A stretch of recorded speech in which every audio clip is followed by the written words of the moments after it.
Hello guys, আসসালামু আলাইকুম। সবাই কেমন আছেন? আশা করি ভালো আছেন। আজকে রান্না করব কাঁচা টমেটো দিয়ে আলু দিয়ে রুই মাছ ঝোল করব। আমি এখানে পেঁয়াজ, রসুন, লবণটা একটু দিয়ে দিয়েছি। এখন দিয়ে দিব হলুদ, মরিচ, লবণ, সজের গুঁড়ো। এখন ভালো করে কষিয়ে নেব।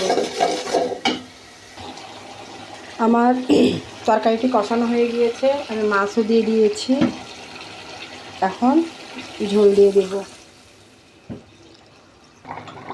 আমার তরকারি রান্না হয়ে গেছে। এখন আমি এখানে সামান্য জিরাটা টেলে নিয়েছিলাম, দিয়ে দিচ্ছি। ওটা আপনাদের পছন্দ মতো দিলে দিবেন, না দিলে নাই। আমি টেলে দিই, মানে আমার ভালো লাগে। আর এখন ধনেপাতা দিয়ে দিচ্ছি। তো আমার রান্নাটি যদি আপনাদের ভালো লাগে থাকে, ভালোবাসা দেবেন, একে অপরকে সাপোর্ট করবেন। বাসায় ভালো থাকবেন। আল্লাহ হাফেজ।